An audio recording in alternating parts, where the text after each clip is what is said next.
Shabbat Shalom. Anti-Semitism is dead. Long live anti-Semitism. What I'm referring to is the quiet update to the New York Times style guide.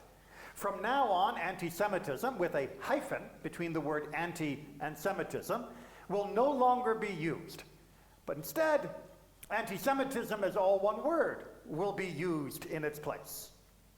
Hooray! Oh boy. Now, they're not the only organization to do this. This is something the International Holocaust groups have been advocating. It is something the Associated Press began doing last spring. But you may have missed the absence of a hyphen in the word. And you may be wondering, who cares about a hyphen? You all know that I am a grammar nerd and love English grammar because it is the most complicated nonsense you'll ever come across. But there's actually a very good reason for getting rid of the hyphen, and it's not a bad thing, and it's not trivial either. But to understand, we have to find out where the hyphen came from in the first place. So let's do a little bit of historical archaeology in this term. So first of all, what is a Semite? Us? We are an example of a Semite, but we are not what the Semite means, which is exactly the problem, as we'll get to. It is a language group, right? The Semitic languages. The Semitic languages, of which Hebrew and Arabic are the two primary still extant languages, is a very ancient language group. It goes back all the way to those classes you had in Western civilization about the Fertile Crescent and all of the people who lived in that wonderful time period. Those were speaking mostly Semitic languages. And the term Semite came to apply to the racial ethnic groups that were descended from those who spoke the Semitic languages. So therefore, we are a Semite, as Daniel pointed out, because we are descended from the Hebrew language group cultural racial type. And if someone is an anti-Semite, then what are they opposed to? Well, see, that's the problem, isn't it? If you're an anti-Semite, are you opposed to Semitic languages? I mean, is it like a, I really, really hate French club? Or anti-Semite means you're opposed to all people who are descended from these language groupings? Well, no, because certainly the person who began to popularize the term anti-Semite and anti-Semitic and anti-Semitism did not have it targeted at everyone.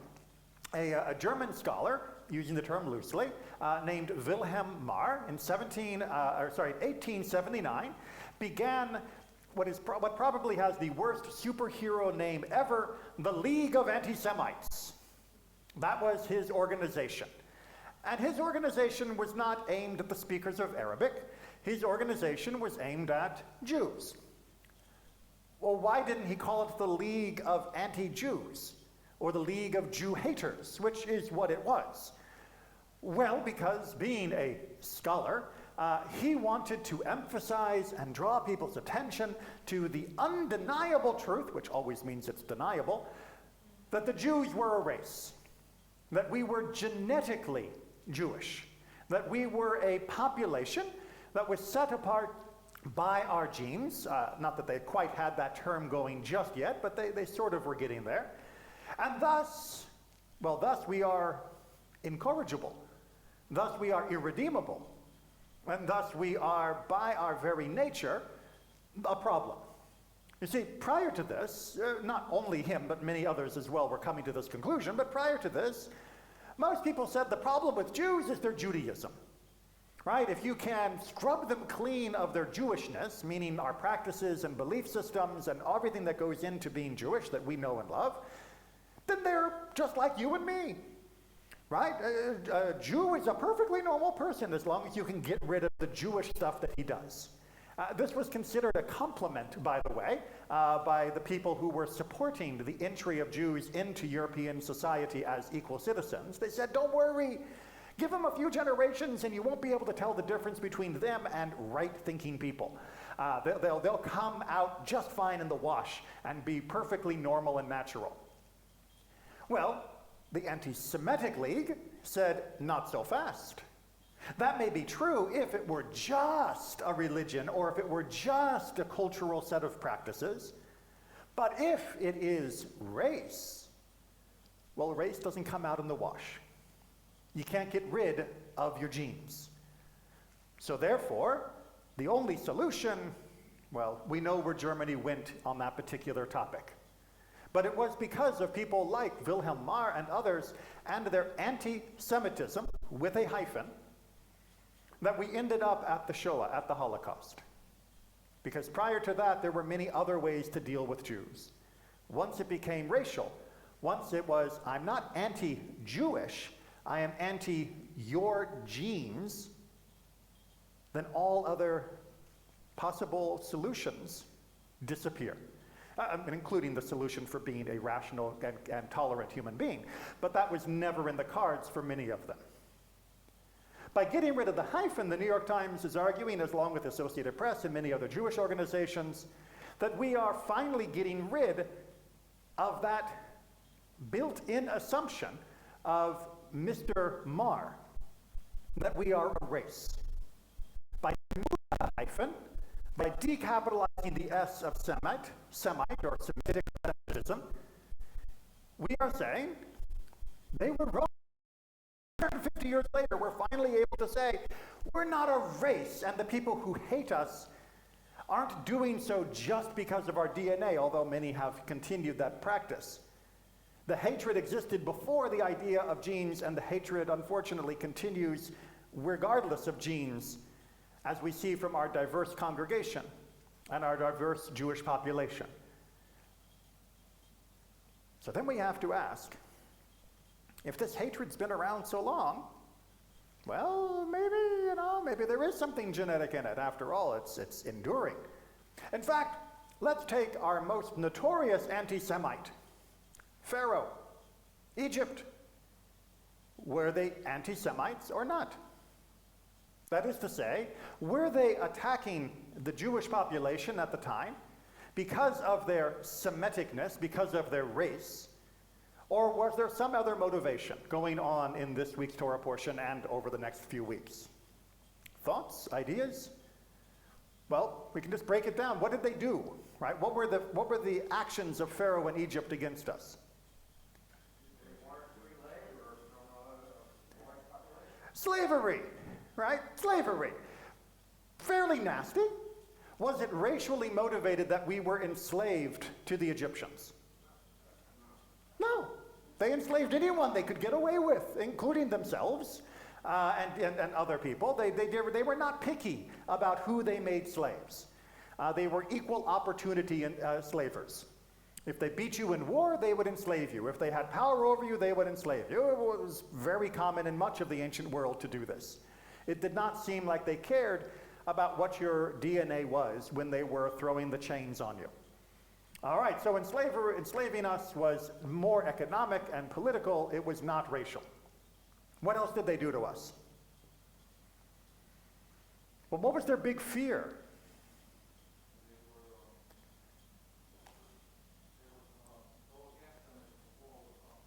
Dual loyalty, as we might call it in the modern vernacular, that we would have loyalty to some invading force coming out of the Levant and invading into Egypt, and that we would ally with the invaders rather than with the Egyptians, that we would betray them because we had become so populous.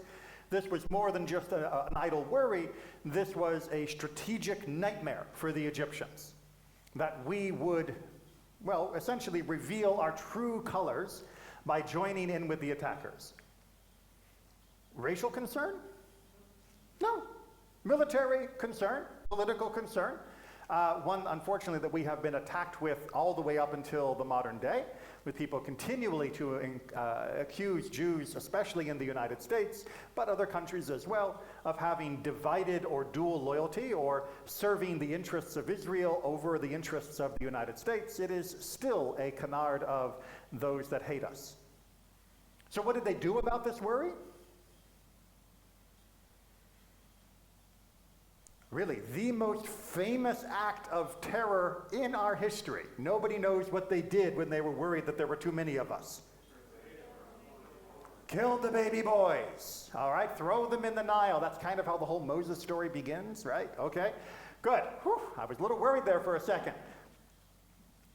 Racial? No, because it wasn't about population growth when they threw the boys in the Nile. But it was a particular numbers game, right? They didn't want to get rid of their slaves because slaves were valuable. But they needed to get rid of the slaves that were specifically the ones they were worried about allying with an invading military force, which meant the guys. They didn't want to they didn't want to reduce the total population because that's capital, that's money. But they wanted to shift the balance so that there would be fewer able-bodied men able to pick up a sword or a shield or a spear and fight against them. If they'd wanted to control the numbers, well, sorry, but killing the men is the wrong way to do that. Because, I don't know if you know this, but it's not the men that have the babies. If they had wanted to control our race, they would have targeted the girls. But instead, they wanted to control our muscle, and so they targeted the men.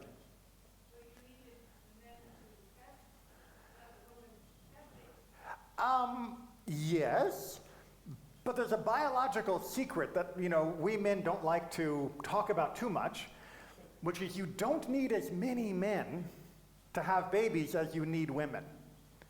That one man can actually do the job with regards to this of many men, if all you're doing is treating your slaves like cattle.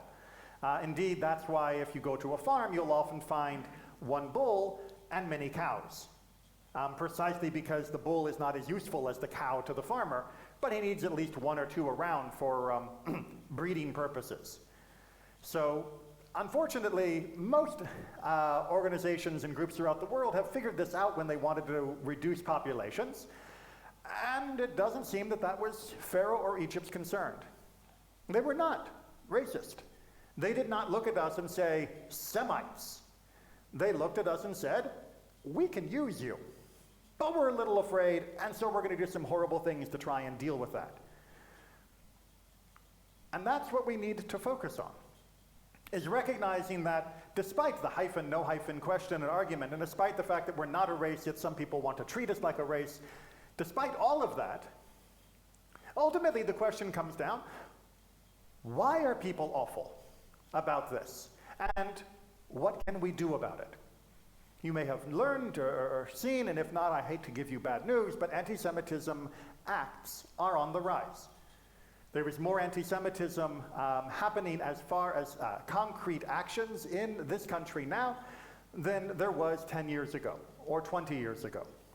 Attitudes have diminished, meaning fewer people hold to anti-Semitic beliefs, but apparently those that do are becoming more active in putting them into practice.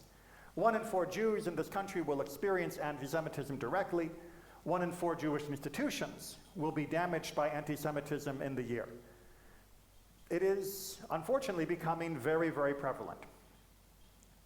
But thankfully for those demographers and researchers and surveyors, their surveys actually tell us a little bit about what we can do to fix the problem.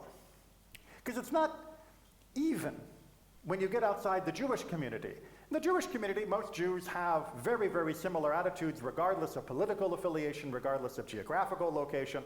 If you ask them, are you worried about anti-Semitism, within a few plus or minus points, we're all very much in the same mind, no matter where we are or what we describe ourselves as being types of Jews. In the non-Jewish population, however, there is a huge divide about whether or not they consider anti-Semitism to be a problem or not. And that divide is whether they know someone who's Jewish. People who don't know anyone who's Jewish think anti-Semitism is no problem in this country. People who know somebody who's Jewish not only think it's a problem, but have witnessed anti-Semitic acts sometime in the past year, in much, much larger proportion than those that do not. Surprising? Not exactly when you think about it. If you know somebody that's Jewish, you're more likely to be attuned to the dangers that are presented to them. If you know somebody that's Jewish, you're more likely to be in their company when they are subjected to anti-Semitism. And thus, you are now experiencing it. And if you know somebody that's Jewish, you might just actually care about what happens to them, and by extension, care about the treatment of Jews in general. This contact theory of relationship and of concern is one that has been played out in other groups as well. The demographers and surveyors have tried to figure out why is it that attitudes towards same-sex relationships have changed so drastically over the last 30 years. And the answer they've come up with is fairly straightforward and fairly grassroots. Contact. That gay people came out of the closet, and a lot of people said, "You're gay? I didn't know you were gay, but you seem so normal. You seem like such a nice person." And now every time they had to think about the quality of life for people that were in same-sex relationships, they had to try and picture the person they knew who was a friend or relative being persecuted. And that doesn't work so well. Most people are by and large decent folk. They're able to hide from their decency very easily, but if you make them actually put a target on somebody they know, they will be uncomfortable with it. And thus, we saw a huge shift in attitudinal beliefs because they came out of the closet. Well, we need to come out of the closet too. I'm not talking about marching in the street and all of that, although there's definitely a role to be played for protests. There's definitely a role to play for petitions, definitely a role to be played by all the wonderful organizations in this country and around the world that fight anti-Semitism and that call it out and that call it what it is, regardless of political or cultural or racial affiliation of the person saying it. All of that absolutely essential, must go on. Please support those organizations. But what can you do for your life? Let the non-Jews around you know you're Jewish. Simple. Let them know you're Jewish, because believe it or not, a lot of the people that you know probably don't know you're Jewish. Right? I don't know if you walk around wearing a kippah, but chances are you don't. And even if you're wearing like a Star of David necklace or something like that, chances are 90% of the people that you associate with don't know you're Jewish. And I'm saying that because statistically, American Jews have thrived in this country because we have not drawn attention to ourselves. That is to say, during the middle of the 20th century, when anti-Semitism was at its peak in this country, American Jews were able to overcome it not by changing the attitude so quickly, but by disappearing into middle America and pretending that we were just like everyone else. And that meant that we were not subjected to the acts of hate and oppression that people who could not blend into middle America had to face. Well, that worked up to a point. That took the pressure off. It allowed us to settle in. It allowed us to thrive. But we also need to let them know that we're not going to hide forever, and that we shouldn't have to. And they should recognize that we are Jewish, and that if they want to say something hateful about a Jew, they're saying something hateful about me. The same way that people change their attitudes around same-sex relationships by having actually met people, the same way that, for example, integration has allowed people to meet people of other races, and that has also shifted attitudes, we need to make sure that people are aware that we are Jewish. Sometimes that'll be active. When someone actually is talking about Judaism, you can say, well, I'm Jewish, and actually that's not how we celebrate Hanukkah. And you can set them right. Sometimes it's more passive. Do you have a t-shirt that says you're Jewish on it in some way? I was going through my closet the other day and realized that about 80% of my t-shirts label me as a Jew.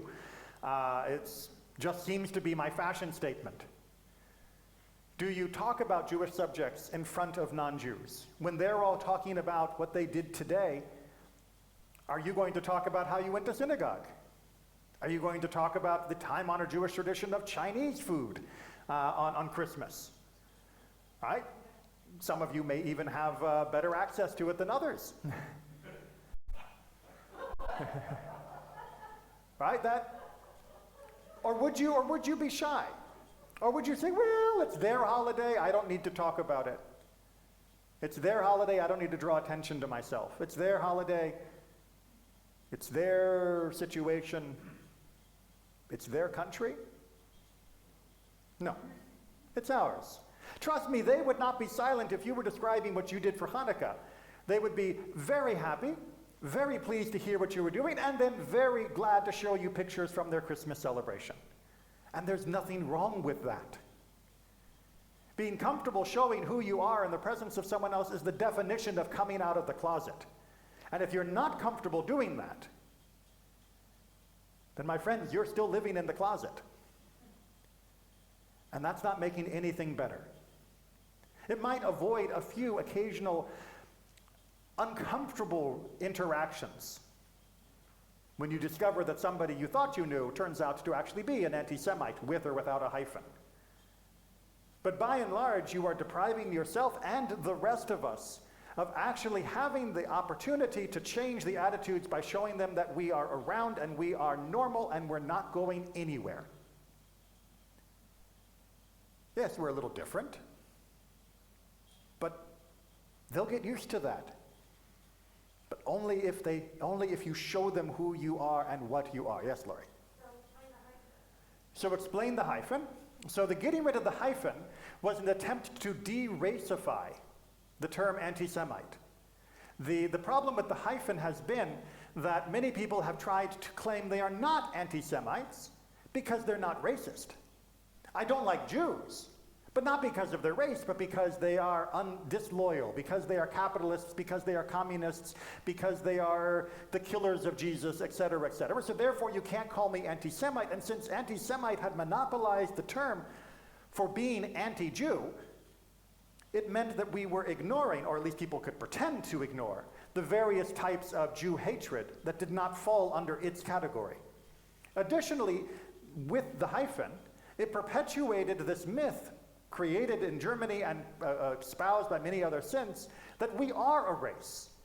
And it fed into the notion that we were separate and distinct in some genetic way, like a breed of dog, that could therefore be singled out and attacked, for being in the world, just for existing.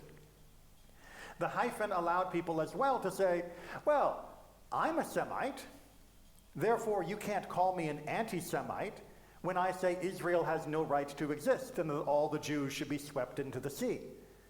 When Arab nations, or those who supported their actions but were also Arab, would often claim, I can't be an anti-Semite, I am a Semite, because I speak a Semitic language. The word anti-Semite, really, to be honest, still should be replaced whole cloth.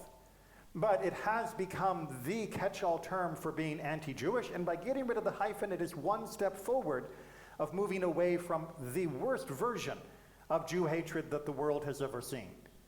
It's at least a step in the right direction. Personally, if the New York Times had asked me, they didn't, I would say that if you want to actually change the word, it should just go to Jew hatred.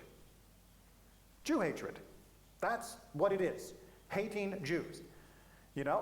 Mr. Smith, a notorious Jew hater. Don't call him an anti-Semite. It's a sanitized sociological term invented by intellectual Germans who were afraid to actually say what they really believed. Say what they really believe. He's a Jew hater. That's what he is. That would be my ultimate goal to get back to, so that people understand it's not about being against Semitism, whatever that is.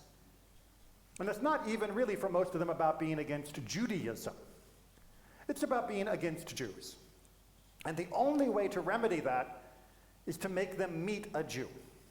There is an old joke about what the difference is between a Jew and an anti-Semite. And we'll finish with this. For a Jew, if you ask them, tell me about the Jewish people. And the Jew will say, the Jewish people are amazing. They have lived through so much. They are God's chosen people. Am Segula, the treasured nation, ba ba ba ba ba ba ba. You ask the anti-Semite, tell me about the Jews. A terrible people, of vermin on the world, a virus, blah, blah, blah, blah, blah. But then you ask the Jew, tell me about Mr. Cohen. And the Jew will say, well, Mr. Cohen, a pox on his house. Mr. Cohen, that guy he betrayed me when we were working together. He didn't even invite me to his kid's wedding. If I see him in shul, I turn around and leave. And the anti-Semite, if you say, tell me about Mr. Cohen, he says, Mr. Cohen, he's actually different than other Jews. Mr. Cohen, he could almost not, I wouldn't even necessarily believe he was Jewish if he hadn't told me. He's a nice guy, a good neighbor. He's in the PTA. He helps out with the Lions. Remember those old fraternal organizations, right? That's an old joke, sorry. The Jew loves the Jews in the abstract and hates them in the specific. And the anti-Semite hates the Jews in the abstract and can appreciate them in the specific. Now, I'd like to change both parts of that joke, but for today, let's focus on the second half. Let's give them more Jews to like and love. Many of them already know you, they just don't know you're a Jew. Come out of the closet, they'll still like you, and they'll like the rest of us a little better too. Shabbat Shalom.